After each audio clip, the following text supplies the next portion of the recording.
백악관에 전시된 역대 대통령들의 초상화 중 제일 잘생긴 대통령을 꼽으라면 언제나 꼽히는 한 사람이 있습니다.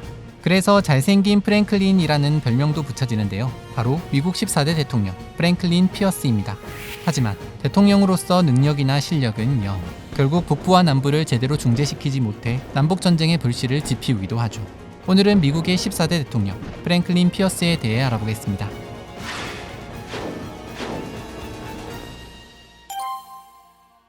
1804년 11월 23일 미국 뉴햄프셔주 힐스보로에 살던 아버지 벤자민 피어스와 어머니 안나 캐드릭 사이에서 8남매 중 5째로 태어난 프랭클린 피어스. 아버지 벤자민은 미국 독립전쟁에 참전한 준장 출신으로 이후 2번이나 뉴햄프셔주의 주지사를 지냅니다.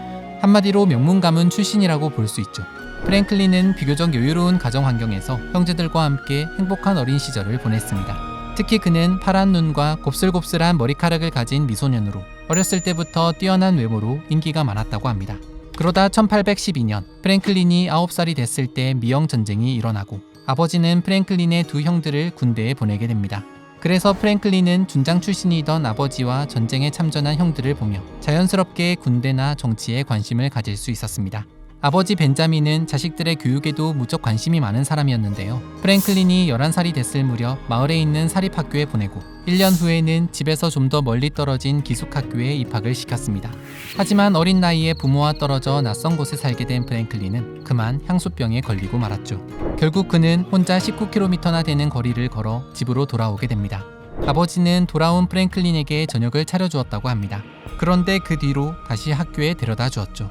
훗날 프랭클린은 이 순간을 자기 인생의 전환점이었다고 말했는데요. 그 후로는 묵묵히 학교 생활을 해나갔던 겁니다. 그리고 그해 말 프랭클린은 대학 입시를 준비하기 위해 필립스 엑서터 아카데미로 다시 전학을 갔습니다. 1820년 17살이 된 프랭클린은 메인주에 있는 보든 칼리지에 입학하게 됩니다. 이곳에서 훗날 미국 낭만주의 문학의 선구자가 되는 나다니엘 호순과 절친이 되는데 나다니엘은 나중에 프랭클린의 전기를 써주기도 했습니다. 어렸을 때부터 독창적이고 에너지가 넘쳤던 프랭클린은 대학에 입학한 후 학업보다는 사회운동이나 진보적인 문학협회에 관심을 갖고 활발히 활동을 이어갑니다. 그러다 결국 2학년 말 기말 시험에서 그는 가장 낮은 점수를 받게 되었는데요. 자신의 성적에 깜짝 놀란 프랭클린은 이래선 안 되겠다며 열심히 공부하기로 마음먹게 됩니다. 그렇게 1824년 대학을 졸업할 때는 전교 3등의 우수한 성적으로 졸업할 수 있었다고 합니다. 졸업 후 프랭클린은 당시 뉴햄프셔의 주지사 밑에서 법률 공부를 시작했습니다. 그 후 매사추세츠주 노샘프턴에 있는 로스쿨에서 한 학기를 보내고 다시 뉴햄프셔의 한 판사 밑에서 법률 공부를 하게 되었습니다. 그러던 1827년 프랭클린은 24살의 나이에 정식 변호사가 되어 콩코드의 법률사무소를 개업했습니다.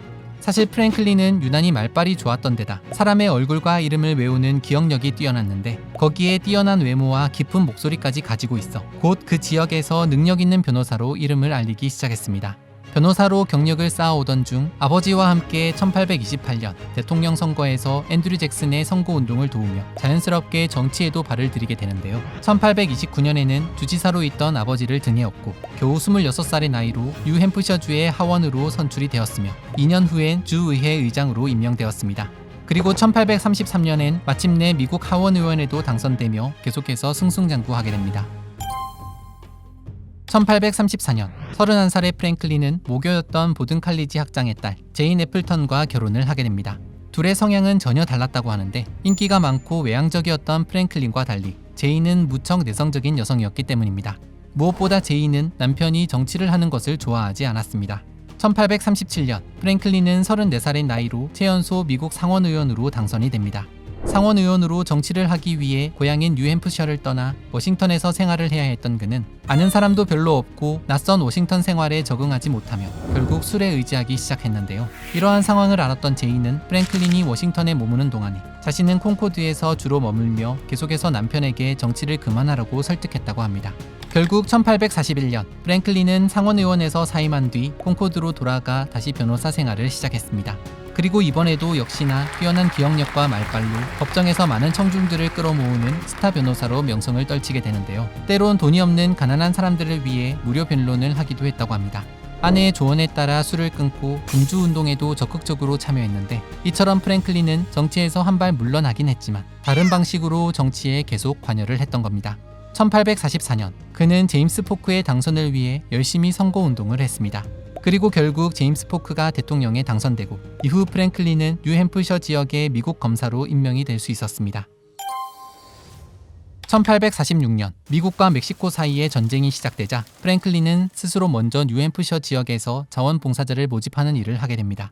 그는 자신의 아버지가 정치적으로 성공할 수 있었던 것은 군 경력이 크게 영향을 미쳤을 것이라고 생각하고 있었습니다. 그래서 제임스 포크 대통령에게 부탁을 해 대령으로 임관되어 군생활을 하기 시작했는데요. 얼마 후엔 바로 준장으로 진급이 되기도 했습니다. 그리고 1847년 전투 경력이 거의 없었음에도 불구하고 프랭클린은 윈필드 스콧 장군의 지휘 아래 2,000명이 넘는 원정대를 이끌고 멕시코의 베라크루즈 해안을 침공하기도 합니다. 이때까지만 해도 별탈 없이 군생활을 이어가던 프랭클린은 그해 8월에 있었던 콘트레라스 전투에서 말이 걸려 넘어지는 바람에 다리를 다치는 부상을 당하게 됩니다. 다행히 이때는 부상이 심하지 않아 다음날 다시 전투에 참전하는데 여기서 또다시 다리를 다치면서 프랭클린은 이후 소극적인 모습만 보이게 됐다고 합니다. 나중에 정적들은 프랭클린의 이런 모습을 두고 프랭클린은 겁쟁이라며 두고두고 비난을 했으며 역사학자들 역시 군사 지휘관으로서의 프랭클린의 능력에 대해선 물음표를 던지는 편이라고 합니다. 아무튼 멕시코 전쟁이 끝나고 프랭클린은 다시 집으로 돌아와 변호사 생활을 이어갔습니다. 그러던 1852년 그는 주변의 제안으로 민주당 대통령 후보자 경선에 참가하게 됩니다. 사실 당시만 해도 프랭클린은 그렇게 유력한 후보자는 아니었으며 무려 46번의 재투표를 거치는 동안 높은 인지도를 자랑하던 후보자들이 탈락하고 다크호스나 다름없던 프랭클린이 민주당의 대통령 후보가 된 것이었는데요. 평소 프랭클린이 정치를 하지 않았으면 했던 아내 제이는 이 소식을 듣고 기절했다고 합니다. 어쨌든 프랭클린은 자신의 전 사령관이었던 피그당의 윈필드 스콧 장군을 상대로 선거에서 승리하며 미국의 제14대 대통령에 당선이 됩니다. 대통령에 당선된 후 프랭클린은 취임식 전 아내와 12살 아들을 데리고 가족여행을 갔습니다. 그런데 이때 기차 탈선 사고가 발생하면서 그만 그의 아들이 세상을 떠나고 말았는데요. 사실 프랭클린과 제인 사이에는 3명의 아이가 있었는데 그중 둘은 어린 시절 병으로 세상을 떠나고 남은 한 아이마저 사고로 잃은 것이라 더욱 충격적이었죠. 1853년 3월 4일 프랭클린은 큰 슬픔과 충격 속에 취임식을 치러야 했으며 제인은 결국 남편의 취임식에 참석하지 않고 방에서만 은둔하며 먼저 죽은 아이들에게 편지만 썼다고 합니다. 심지어 2년가량은 제인 대신 제인의 이모가 영부인 역할을 대행해야 했는데 2년이 지난 후에야 제인이 영부인으로 활동했다고 합니다. 아무튼 프랭클린이 대통령에 취임할 당시 나이는 50살로 19세기에 태어난 최초의 대통령으로도 이름을 올렸습니다. 프랭클린이 대통령에 취임했을 당시 미국 사회는 표면적으론 전국이 안정된 시기로 보였습니다. 그러다 1853년 12월 30일 남부 대륙 횡단철도를 건설하기 위해 미국은 멕시코에게 $10,000,000를 지불하고 오늘날의 애리조나 남부와 뉴멕시코 남부에 해당하는 지역을 매입하게 됩니다. 그런데 이 일은 프랭클린의 골칫거리가 되고 말았습니다. 그가 새 영토를 매입한 후 1854년 5월 30일에 캔자스 네브래스카법에 서명을 했기 때문이었죠. 사실 캔자스는 1820년에 만들어진 미주리 타협에 의해 원래는 노예주가 아닌 자유주가 돼야 하는 주였으나 새로 통과된 이 법으로 인해 노예주를 할 것인지 자유주를 할 것인지 주민투표로 결정하도록 바뀌어 버린 것인데요. 새로 가입하는 주들의 자유로운 결정을 존중한다는 논리를 내세웠지만 이는 애써 만든 미주리 타협을 파기하고 실질적으로는 남부의 편을 든 것이나 다름없었던 것이었습니다. 그리고 이 무렵 미주리 협정의 폐기를 반대하며 피그당 내 탈당파, 자유토지당, 북부 세력이 연합해 만든 당이 바로 오늘날의 공화당입니다. 공화당은 지금이야 미국의 보수 진영을 대표하는 정당이지만 당시만 해도 노예 해방을 주장했던 이들이 주축이 돼 만들어진 진보파 주류의 빅텐트 정당이었다고 합니다. 여튼 이 일로 당연히 북부에서는 말도 안 되는 일이라고 붕괴하며 프랭클린에게서 돌아섰고 이후 노예제 문제를 둘러싼 남부와 북부의 갈등은 점차 심해지게 된 것이었죠.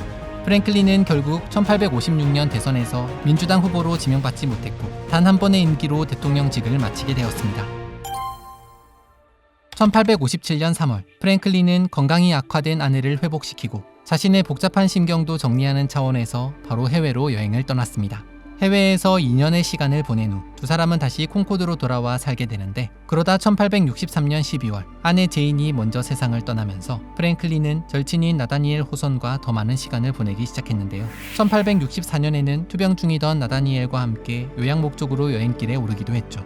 하지만 여행 도중 나다니엘은 병이 악화되면서 세상을 떠나고 말았습니다. 불과 1, 2년 사이 아내와 절친이 세상을 떠나자 프랭클린은 다시 술에 의지해 살아가게 되고 결국 1869년 10월 8일 66세의 나이에 간경화로 숨을 거두게 됩니다. 유능한 정치인이자 호감이 가는 인물이었다는 평에도 불구하고 프랭클린은 집권 초기 판단 미스와 문제 대처 능력 부족으로 인해 북부 사람들의 지지를 잃고 말았습니다. 그리고 이로 인해 훗날 남북전쟁을 불러오는 결과를 가져오기도 했죠. 그의 정부는 미국 역사상 가장 비참한 정권 중 하나로 판명되었다.